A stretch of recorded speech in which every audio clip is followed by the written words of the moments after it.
Être ou ne pas être? Notre volonté, notre liberté, consiste-t-elle à résister à nos désirs ou à y succomber?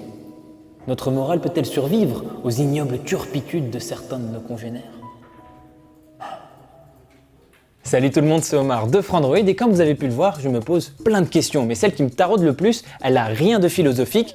Est-ce qu'aujourd'hui ça vaut le coup d'acheter un smartphone Huawei ou Honor? C'est la grande question du moment et ensemble, on va essayer d'y répondre. Allez, c'est parti!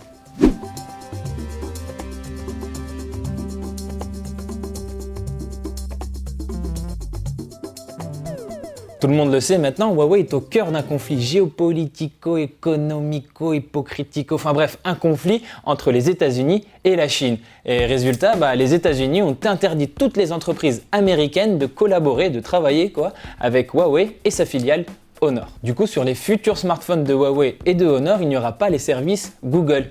Google c'est une firme américaine et elle doit donc se plier à cette loi. Et ça, c'est vraiment chaud, c'est vraiment très très chaud. Par contre, il y a des smartphones Huawei et Honor qui sont déjà sortis, qui existent déjà et qui fonctionnent normalement avec tous les services Google, tout ça. Mais est-ce que ça vaut vraiment le coup de les acheter? Et là, j'ai envie de vous répondre non. Mais attention, c'est pas un non catégorique. Je m'explique. C'est vrai, les smartphones Huawei et Honor déjà existants continuent de fonctionner normalement et d'ailleurs on a encore fait des tests récemment sur cette chaîne. Par contre, si les choses n'évoluent pas, ces mêmes smartphones, ils n'auront jamais les mises à jour majeures d'Android poussées par Google. Ça veut dire que là, par exemple, Android 10Q, ils en verront jamais la couleur. Et nous, à Frandroid, on ne peut pas vous conseiller un smartphone qui est condamné à ne jamais recevoir les prochaines versions d'Android.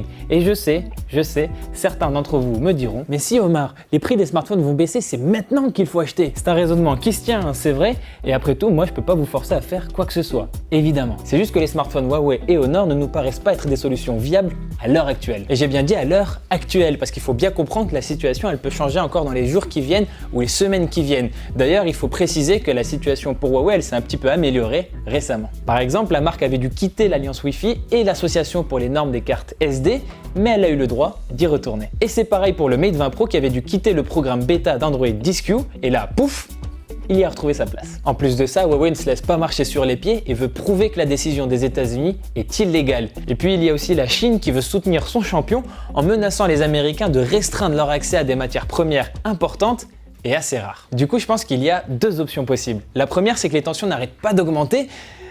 Et là, on est tous fichus. Tous fichus. Soit, deuxième option, tous les acteurs en présence comprennent enfin que tout le monde est perdant dans cette histoire et se posent enfin tranquillement pour des négociations avec des compromis raisonnables pour les deux côtés. Moi, je pense que c'est la deuxième option qui est la plus plausible. Du coup, si on me demande est-ce que ça vaut le coup d'acheter un smartphone Huawei ou Honor aujourd'hui, je ne répondrai pas forcément d'un non catégorique. Je dirais plutôt attendez encore un tout petit peu le temps que la situation s'améliore et que les choses reviennent à la normale avant d'acheter un smartphone de cette marque. Nous, en tout cas, à Frandroid, on suit cette affaire avec beaucoup d'intérêt, aussi bien sur notre site que sur notre chaîne YouTube et on espère évidemment autant que vous que les utilisateurs concernés retrouveront bientôt une situation normale. Voilà, c'est tout pour cette vidéo. Merci de l'avoir regardé jusqu'au bout. N'hésitez pas à aller sur notre site frandroid.com où on a un dossier complet sur l'affaire Huawei contre les États-Unis et on a aussi fait des tests récemment des Huawei P30 Pro, du Honor 20, tout ça. Vous retrouverez tout ça sur notre chaîne. Quant à moi, je vous dis à très vite sur Frandroid, évidemment.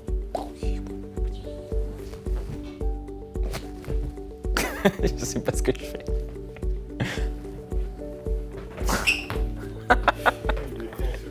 Enfin, tranquillement pour faire des négociations posées. Tranquille. J'y arrive. Et il posait. Hey, t'es tranquille toi, t'es posé. Allez.